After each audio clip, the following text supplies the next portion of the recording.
Hello and welcome back to the FSF Podcast. I am Tim. I am your host, and this is a reminder that you are now visiting the show that is made by nerds for nerds. Now, our guest today in the Nerdatorium is an Emmy-nominated and award-winning actor, but he's also a writer and director.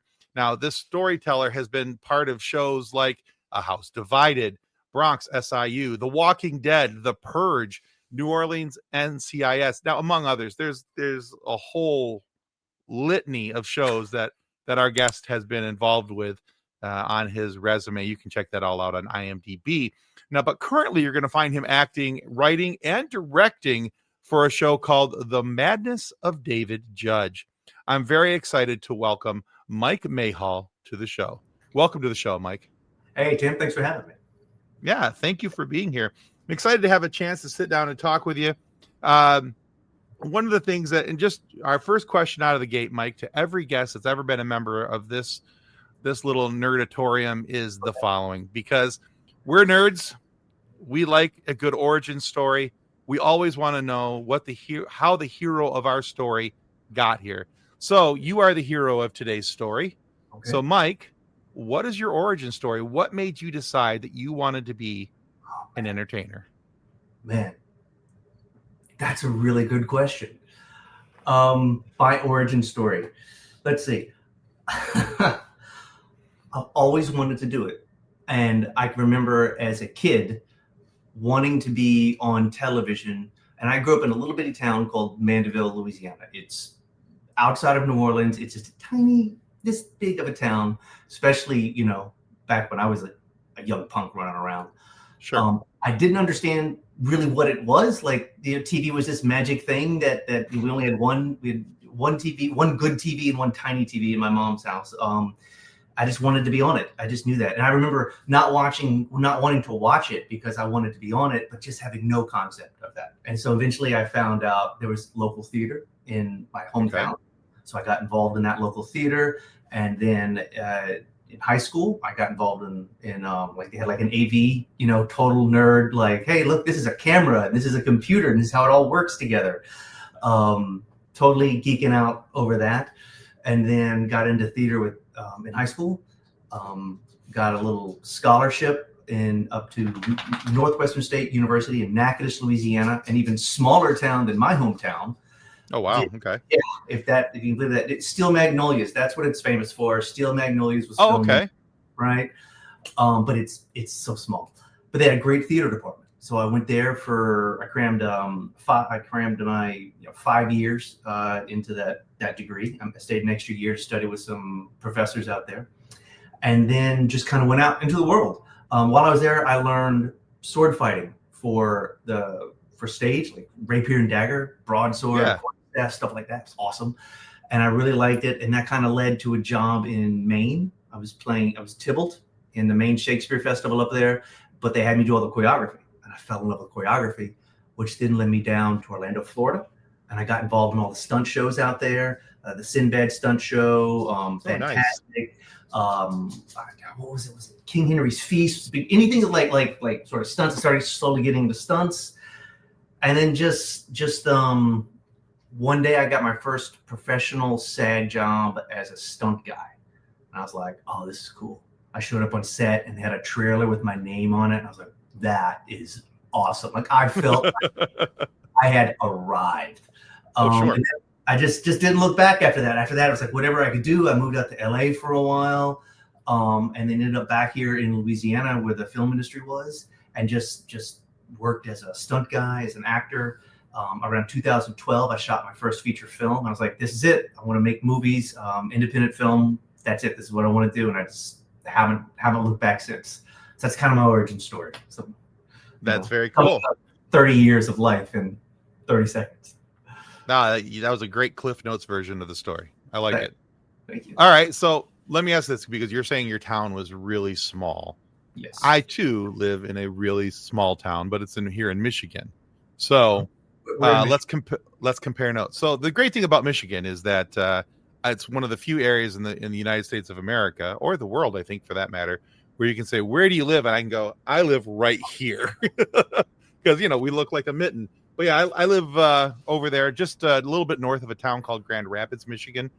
Okay. And I'm in between Grand Rapids and Lake Michigan. So Gotcha. a tiny little town called Newaygo. Newaygo. Newaygo. Okay. Yeah, Newaygo. Yeah, we're I think we have 2,700 people in the town proper. Yeah, we're a little town. You might well, now you definitely have me beat. I'm trying to think of back when I was growing up here in the 80s. It was like a 1-2 stoplight town. Like everybody knew everybody, but we had more than, how did you say, 2,700? Like 25, 27, somewhere in there. Yeah, we're very proud of our 3 stoplights. Okay. Oh, yeah, you win hands down. For sure. Nice. Yeah. I one of the other things that kind of made me laugh about your story, your intro there, is that you were talking about, you had the 2 TVs in the household, and you're like, because when we were little, I always think about this when we people talk about it, back in the day, we had the big mammoth console TV with the smaller TV sitting on top for sound. We had one little bitty, I don't know, 14-inch tiny TV in our little family room, which it was a garage, and at some point in time my mom and dad turned it into like another room in the house. Okay. That was a little bitty tiny TV. And then at some point in time, my mom got a TV that was like 24 inches, and that was in her room. So when we wanted to watch, like we had like a movie night, or there was a show we all liked, we all watched it on mom's TV. Like we all piled into her bedroom to watch that one. And other than that, the other one was reserved for basically Brian, my brother Brian. It was, first it was Atari, and then it was Nintendo, and it became like our little video game console. Nice. All right. Fair enough. Yeah. All right. So in our introduction, I talked about all the shows that you've been, well, not all the shows, but a fair number of the shows that you've been a part of, whether movies or TV. But now there's currently the show, The Madness of David Judge. So I'm hoping that you would kind of walk us through that show a little bit so people can understand what it's about and where they can find it. You can find The Madness of David Judge. I think the easiest place is go to Tubi. It's streaming on Tubi. It's free. So check it out on Tubi. We're also on Movie Central, which is on YouTube, and then we're on Amazon, but Amazon's a rental. And even though it's only $5 to like buy the series, most people just check it out on Tubi. The Madness of David Judge. Let's see. What's the elevator pitch? I'm so bad at this. It's about, it is a mind-twisting, psychological, supernatural mystery. That's the best way I can describe it. About a man named David Judge, who he's an international, world-famous fantasy author. He finds out that his wife is cheating on him, and it breaks his heart. And so he escapes off to his fishing lodge out in the outskirts of New Orleans to work on his next book and to just basically just go get his head right. His wife is also his publicist and his agent, his manager. So they have to talk about the book. And while he is out there isolated, weird things start happening. Some time jumps, some I don't want to say hallucinations, but he's seeing things. He can't decide what's real, what's not real. He's completely involved with this book. And then the mystery starts happening. And I can't really tell you what's going on there because I don't want to ruin it for you. Keep the spoilers. Yeah. It's cool. Everything is from David Judge's perspective. It's about his sort of quest to understand what's going on with him, how to deal with his wife, how to deal with these real, tangible, grounded emotions, and wrapped up in what's becoming an increasingly unavoidable, rather supernatural experience that he's going through. And it culminates. It's 5 episodes long, and it crescendos there at the end. And we've been getting some good reviews. I'm really excited about it. It was the little series that could. It was all independent. You talked about my resume earlier and all the shows that I've done, and everybody in the cast, everybody on the crew, they're all like working professionals. Like you would watch David Judge and then go back and watch like an NCIS New Orleans or a show on Netflix, like Carry On, and you'd be like, oh my God, that's the same. You would recognize them, you know? They're not famous yet, but man, they're on their way. They're so talented, so talented, so talented. Yeah. I noticed when looking because I obviously I looked at a few things about the show and checked a few things out about it. And one of the things I appreciated about the fact who you cast and everything else, everybody has a nice pedigree to what they've done, like you were mentioning. Some pretty recognizable faces, and been on shows like you said, things that you've seen that you understand, and can appreciate. And yeah, it has gotten some pretty nice reviews out there, and so that's always kind of a nice thing. So if you guys are looking for a nice thriller, a little psychological, supernatural thriller, something to eat your popcorn by, I think this is something that would do you well. It's I think it's a good ride. It's a slow burn, but it just sort of crawls inside you and it just won't let go. Especially with Halloween coming up, it's the perfect time. Check it out. It's you mentioned slow burn. I was gonna say, yeah, it's got a real nice, the way that it builds up to a crescendo and everything's. You don't feel like anything's rushed into, but I also didn't feel like it was something where I was like, oh my God, will they just get to the point of the story already? Right. Thank you. Thanks. Yeah, you did a really good job with that. Like I said, I think it's a nice, plays with the mind. It's a nice psychological aspect. I'm not real. So just all cards on the table. I'm not typically the guy that sits there and goes, oh man, horror is my jam. And this isn't horror, but by any means, this is more psychological, supernatural. But it does, it plays with the old noodle a little bit and makes you think and kind of wonder about a few things. And those are the kind of shows that I like, where it's a psychological thriller, makes you kind of wonder about some of the aspects of who, what, and why. Yeah, I think you hit it. We dip a toe into the world of horror, but we're really more cerebral about what's going on. And what's really cool about it is that people who have seen it, well, there's a distinct ending, that there's a really good ending there. Depending on the perspective of which you're sort of watching it, like who you sort of side with on in this the mystery, like what side you come down on it. Is it real? Is it not real? Is it in his head? Is it actually happening?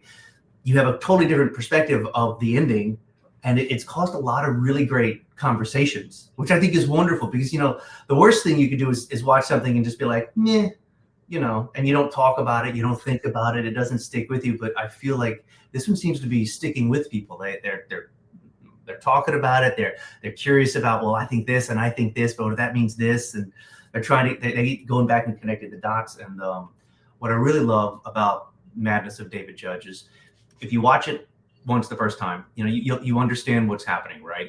You get what David is going through.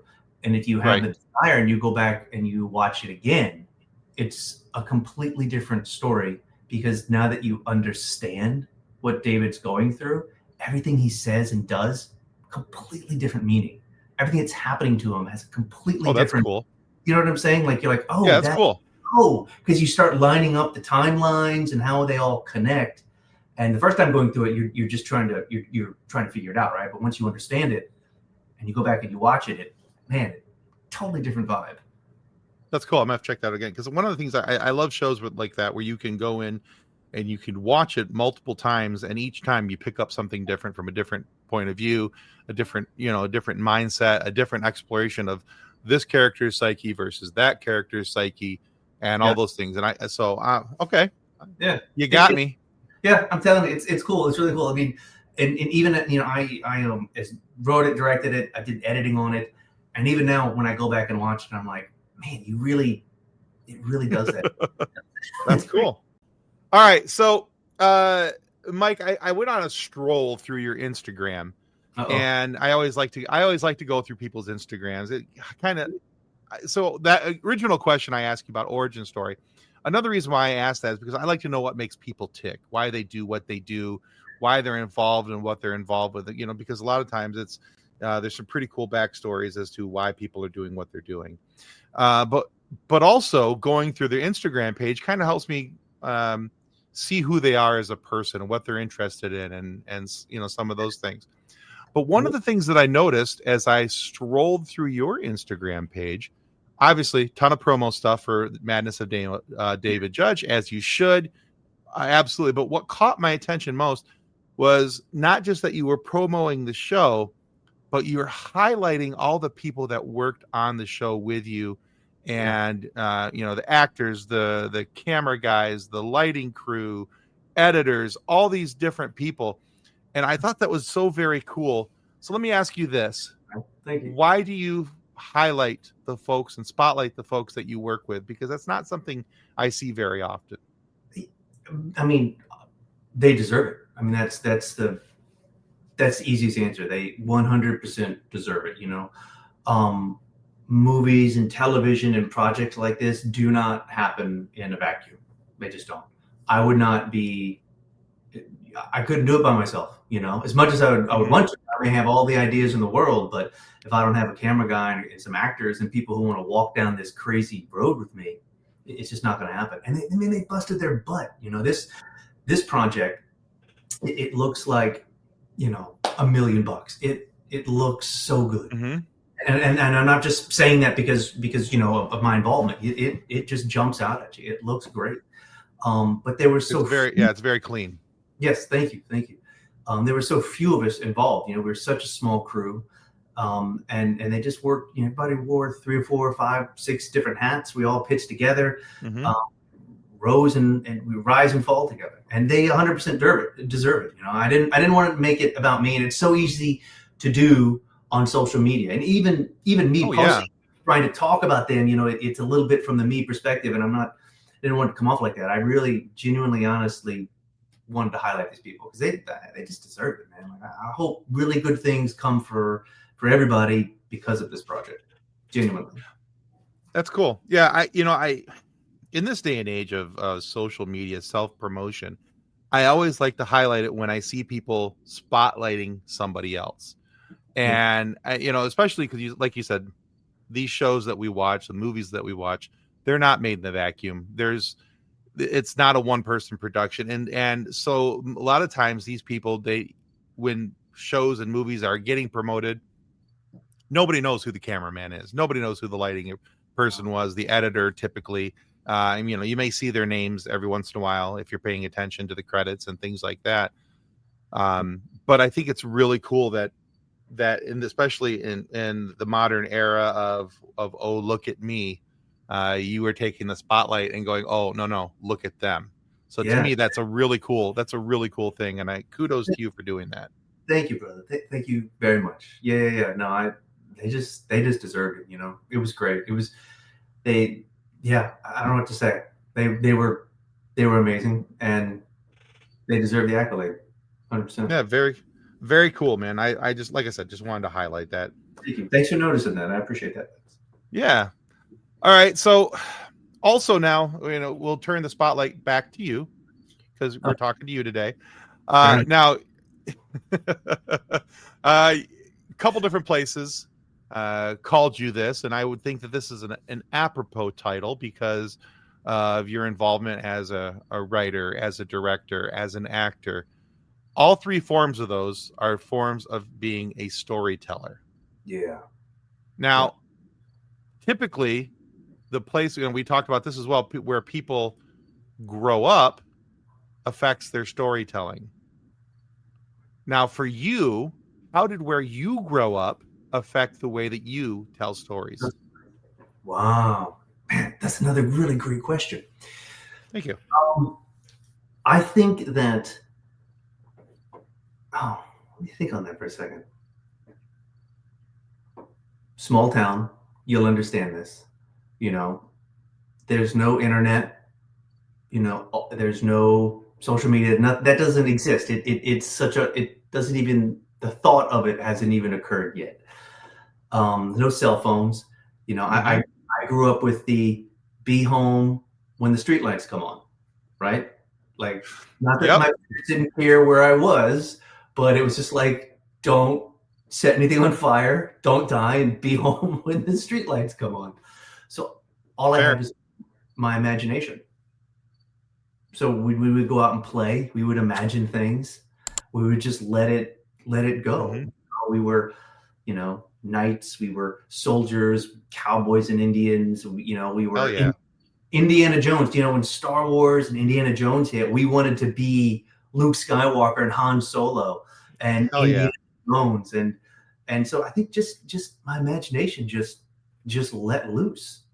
It was not inhibited. There was no one constantly flashing me photos and pictures in front of me saying, look at this, and distracting me.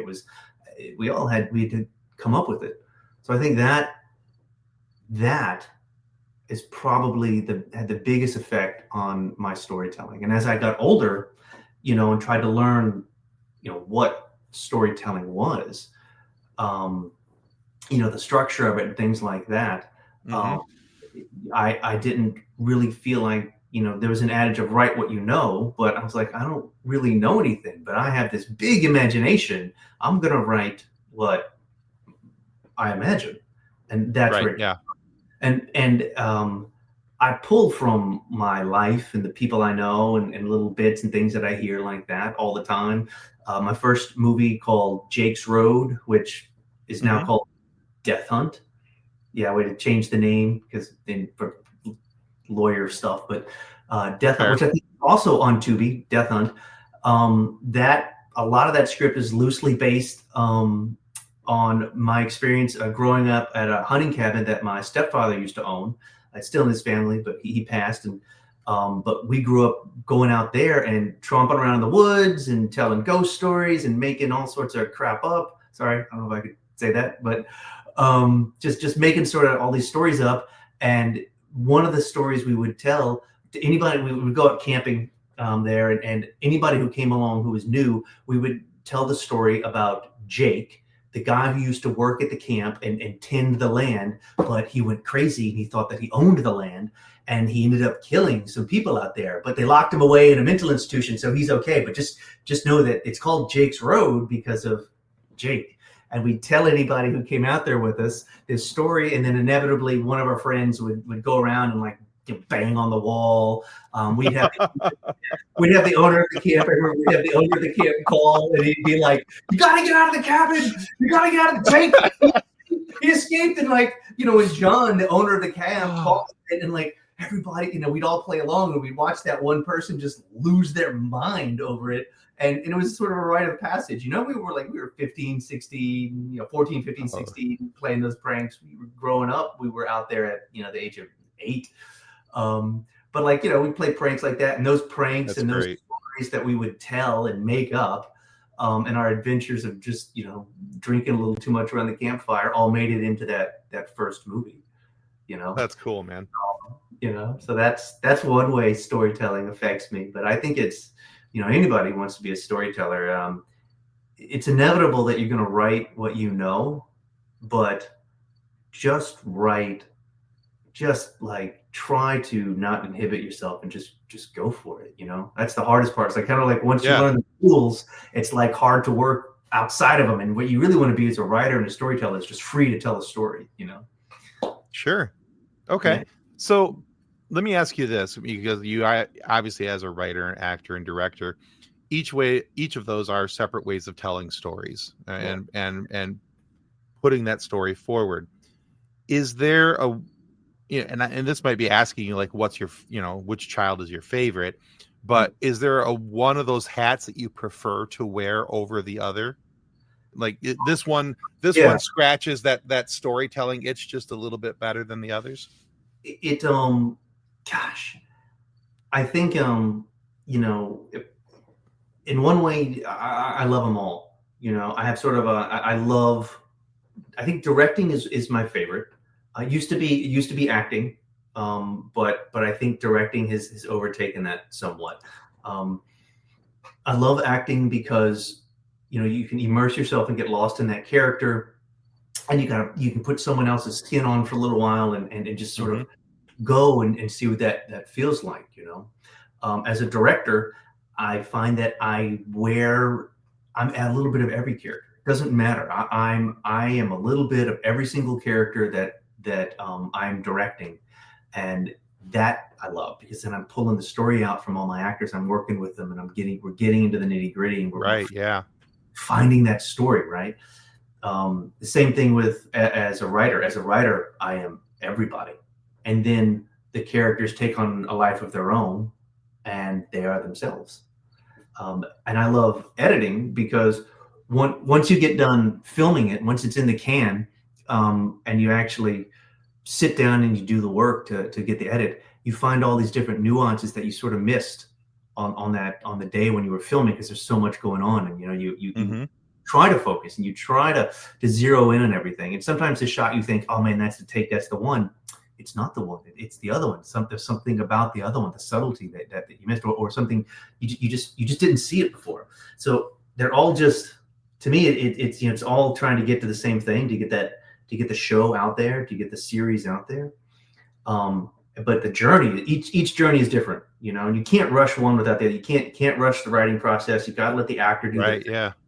As a director, you need to be allowed the creative freedom to take all these pieces that don't quite look like they should fit together and put them together in a way that you can then go into the editing room and then take what you thought was a nice linear story, and then you just jigsaw it around, and suddenly, man, you're finding things you didn't find, and that's exciting as well. And then you gotta let go of it at some point in time, and it's for the audience, it's for them, and you just hope they like it. You want them to like it. You want them to like it. You want them to love it like you love it. Sure. Yeah. No, that makes sense. I get that. All right, let's dive a little bit deeper into this topic a little bit more, because then you're talking about your writing, your directing, your acting, and how each one affects your storytelling. And we talked earlier about some of the influences, things that affected those things, like where you grew up, some of the stories that you heard and were part of, and all those things. How has your fandoms affected your storytelling as you've grown up? The fandoms, like, you talked about you wanted to be in Star Wars and Indiana Jones and stuff like that. How have fandoms affected you moving forward? Oh gosh. It's just, we just live in a world of just talented people, and it's so easily accessible. It's hard for me to zero in and be like this person or that. I can say, like, I'm a big fan as a director, as a storyteller, of Clint Eastwood, and you watch his movies, and he just feels like he's got a really, I know it's more involved than that, but like this really simple style, right? He's just going to sit back. He's going to put the camera in this spot. There's usually, with his movies, there's not a lot of trick photography, camera work. The camera moves and it flows, right? But it's really just letting the picture that's out there in front of the camera tell the story. I think Unforgiven is a beautiful example of just painting this story, setting the camera, let it be, and watching it all unfold, right? I love Kenneth Branagh. I studied him in college and watched him do all his Shakespeare. And I was like, man, this guy, I would watch all of his Shakespeare movies. I loved it. I love what he did as an actor. And it wasn't until years later I discovered that he was a brilliant director. And I was like, I love the way he tells stories. I just love it. James Gunn, right? Let's geek out over some superhero movies here for a hot minute. Sir. He's great. I love his writing style, and I love his directing style. I just was like, this guy's got it. I mean, I just kind of go on, and now that I'm sort of talking about it and trying to think of people, I can't think of anybody, but I'm constantly watching TV and just going, who is that? Who is this person on this? Like, did you see the Penguin? With the girl? I can't remember her name. I think she's the showrunner, but she wrote it, specifically that first episode, and it just blew me out. I was like, oh my God, this is a writer. This is writing. I love this. So I'm a bit of a fanboy of her, and I wish I could remember her name. I'm not being a good fanboy right now, am I? So it's not necessarily one person. Like, I'm a big Guy Ritchie fan. Obviously, Quentin Tarantino, who just changed the paradigm, with Pulp Fiction and Reservoir Dogs. Robert Rodriguez. I think probably the same people that you like, I probably really, really dig on. But there are just shows I'm constantly just impressed. Stranger Things, the Duffer Brothers. Yeah. like, how do they just keep cranking it out, right? Just one amazing shot and storyline after another. It's amazing. Just I love it. Yeah. I'm constantly in awe of the talent that I'm around. I will fanboy. I fanboy over my cast. I'm just like, how are they? They're so good. They're so good. Sarah Fisher, who plays Samantha in The Madness of David Judge, man, she just left it all on the floor, man. She breaks my heart. Every time I see her in these particular scenes, my heart breaks. I'm like, oh my goodness. The whole cast, Sherry Eakin, phenomenal.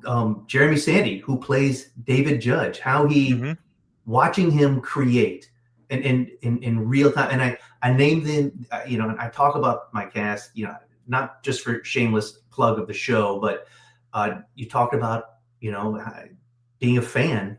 I'm watching this guy, Jeremy, my friend, create this grounded, tormented character in real time in front of the camera.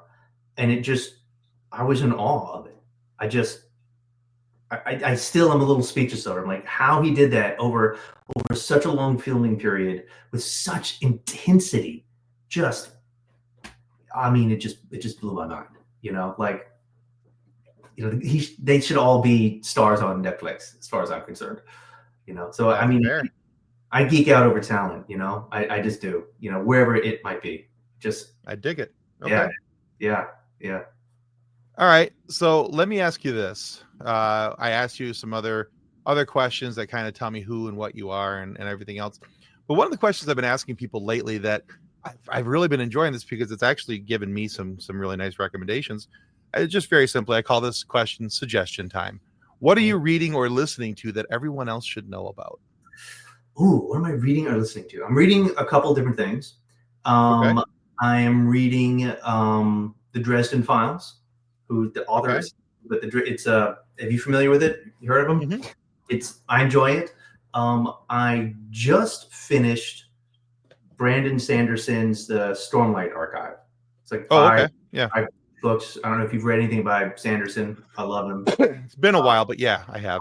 These books they're mammoth. So I just finished that. If you love world building and fantasy, Brandon Sanderson, The Stormlight Archive, The Way of Kings, the way to go. And then I am listening to, oddly enough, an audiobook called the Tess and the Emerald Sea, which is another Brandon Sanderson. It's an audiobook. So a lot of Brandon Sanderson going on. My favorite read of all time that I go and I finished the series, but I will go back and reread it, is The Wheel of Time by Robert Jordan. Oh yeah. Okay. Have you read that one? Yeah. Yeah. I don't like. I'm a huge fan, so I could talk all day about The Wheel of Time. Like if you are a fantasy fan, The Wheel of Time. Like that's it for me. It's been a hot minute since I have been down in front of that one, but it probably needs to happen again soon. It's a commitment. So, it is. What about you? Yeah. Do you have anything you're reading on that you really dig on right now? So I used to be a voracious reader when I was younger, but just with everything in life, complications, I spend more time in audiobooks now. It's easier. So for my day job, I work for a car dealership, and when I'm out on the lot, I've always got my AirPods in, and I listen to audiobooks as I'm on the lot. Long car drives, I'm popping in a book. My wife and I have a couple different ones that we like to listen to together as we're driving around. So a lot of times I'm reading or listening to right now a couple different things from previous and also a couple of future guests. So one of them right now I'm listening to Euro and the Argonauts, which is written by Joshua Pruitt. It's a young adult adventure. Joshua Pruitt is the head writer of Phineas and Ferb. Okay. But he's also written for like Mystery Science Theater 3000. He wrote a Doctor Who audio drama, and he's a very accomplished writer. Wow. And he has just this great comedic writing style that I absolutely dig. And the book, it just starts right off with some great stuff. And so there's that. I just got done. I have a book crush on Ernest Cline. I don't know if you're familiar with Ernest Cline. He's the writer of Ready Player One.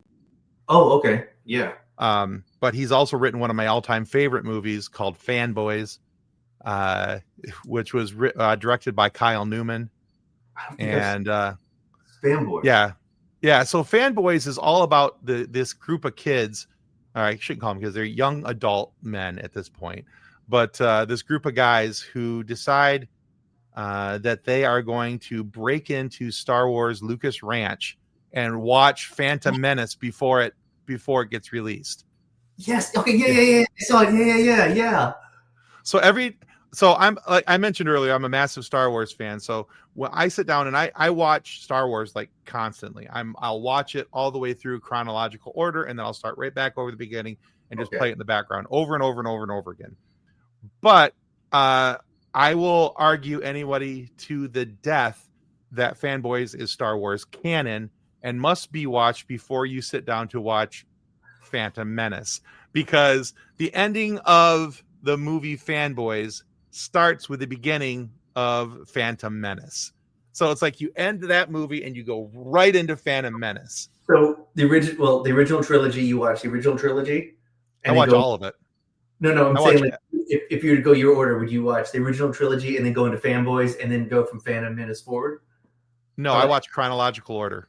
Chronological? So, not release order. I watch chronological order. So I will watch The Acolyte, then Phantom Menace, Attack of the Clones, and then all the Clone Wars animated series, then go into episode 3. All over the place. You're not just at everywhere. Movies, TV shows, animated shows, they all get watched. So wow. Does it's your narrative on it, like how you see the world, like when you go chronologically like that? So what are the yes and no, because there's for anybody who has ever watched Star Wars in that, no matter what order you watch it in, there's a clear line of conversation about how we see the world today, because it reflects not only the political leanings of George Lucas and how he saw things in the 70s coming off of the Vietnam War and how he saw all of that happening, but then there's conversations that can be had about the prequel series and how he saw George Bush's regime back then and everything moving forward. So there's a lot of cool political, social political commentary that can be had around the whole Star Wars conversation.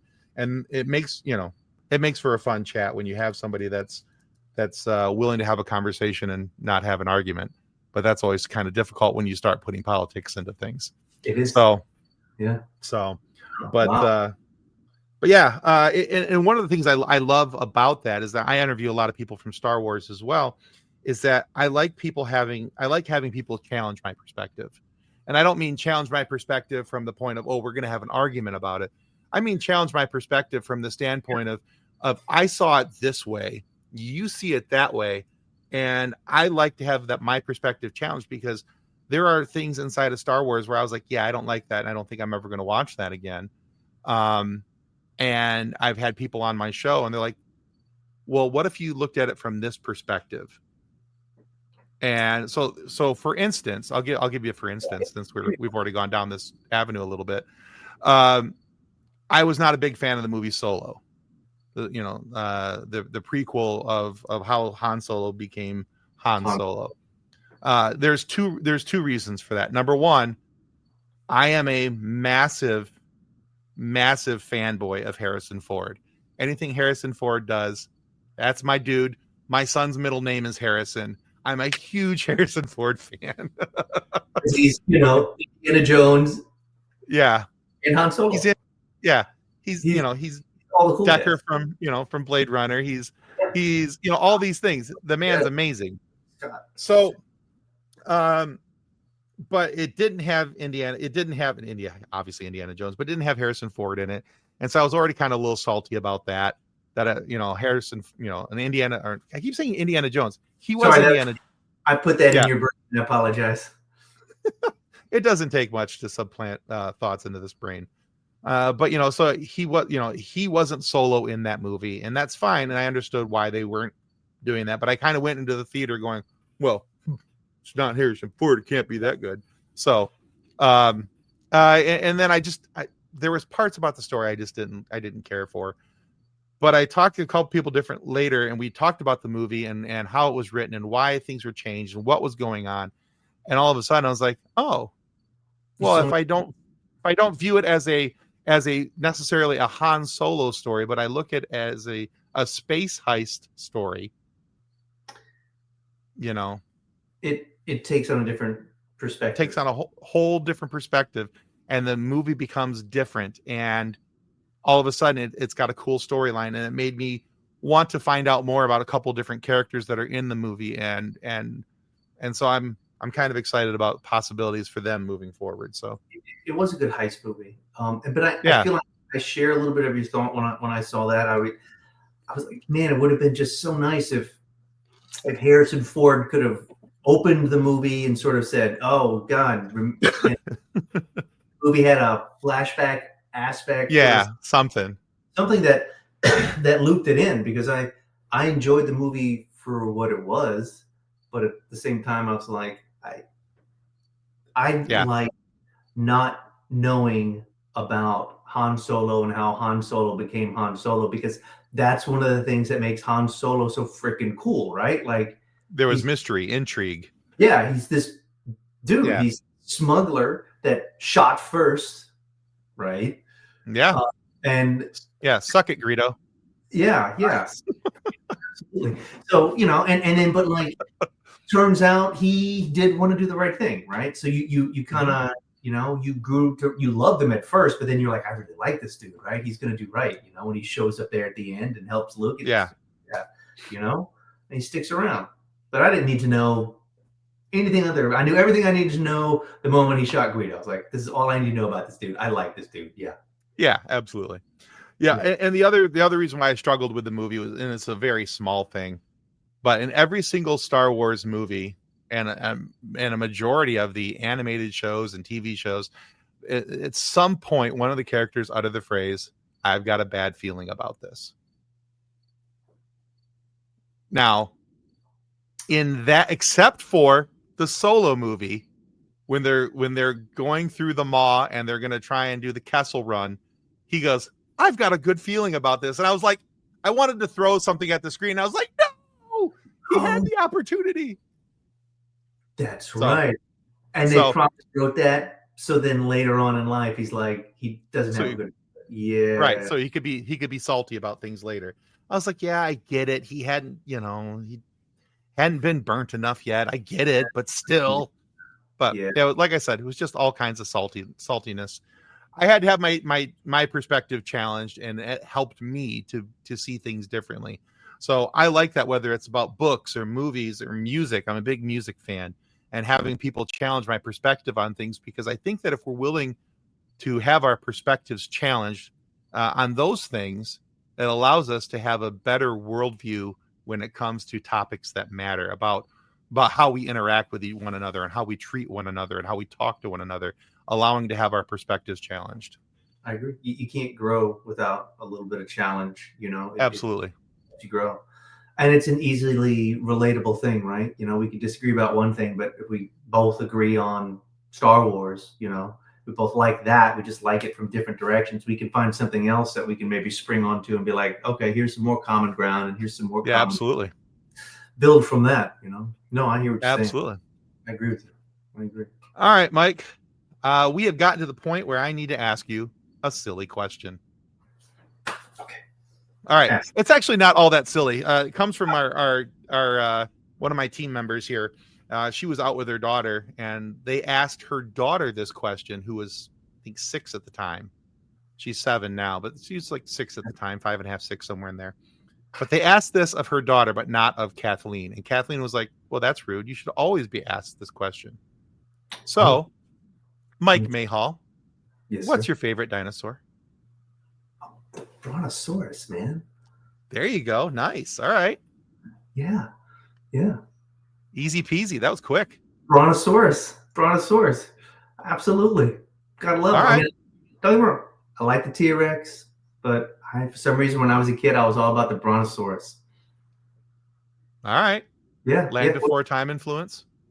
What's that? I don't think so. Honestly, I think my mom gave me a stuffed animal, and it was a Brontosaurus. So I was like, okay. So then from then on out, it was like, yeah, I like the T-Rex. It does this, and I like all these things. The pterodactyl. Like, okay, cool. But I was Steggy, man. And I called him Steggy for some reason, but he was a Brontosaurus. Okay. I can't believe I remembered that. Wow, that was a million billion years ago. There you go. All right. Very cool. Yeah, Brontosaurus. I like the pick. Very good. Thank you. All right, Mike, thank you so much for being on the FSF podcast today. Where can our listeners and viewers go to find out more about you, your work, and what's all coming up? Yeah. I tell you what, the easiest thing, at Michael Mayhall on Instagram. That's the social I'm most active on, at Michael Mayhall. But you know what would be great? Go to Tubi, check out The Madness of David Judge. It's good. I think you're going to like it. Halloween's coming up. It's the right time. All right, perfect. I'll make sure to put links for both of those down in the show notes down below, so people can check you out on Instagram, and they'll have a quick link where they can go check out on Tubi The Madness of David Judge, because as he said, it's very well written, a very concise story, and it's going to challenge your psyche just enough that you're going to look over your shoulder just enough going forward. So it's a good time, you guys. If you like having your brain challenged a little bit, this is a good one for you. So, but we'll put those down in the show notes down below. Now, guys, as well, if you haven't already, this seems like a prime time to remind you that following our show on YouTube is the most important free thing that you can do today. Now, doing that helps ensure that we get more amazing guests like Mike Mayhall here today to have these great conversations and moments for you guys to listen to. So please consider following our show. It helps us out more than we'll ever really be able to tell you. And go check out Mike's work as well. He's got a fun Instagram page, and go check out all the people that he highlighted on who have worked hard on this show. They've all put in blood, sweat, and tears, and they all deserve the recognition as well. But Mike has done a lot of good work here. So go check that out as well. The links are down below for your guys' enjoyment. So Mike, thank you for being here. Thank you to everyone for listening, watching, interacting with the show in any way that you chose to do so. And may the force be with you as you continue to live long and prosper. Goodbye. Copyright 2025 FSF Podcast. Reference to any specific product or entity mentioned on this podcast does not constitute an endorsement or recommendation by FSF Podcast. The views expressed by guests are their own, and their appearance on the program does not imply an endorsement of them or any entity they represent. If you have any questions about this disclaimer, please contact us via email at info@fsfpodcast.com.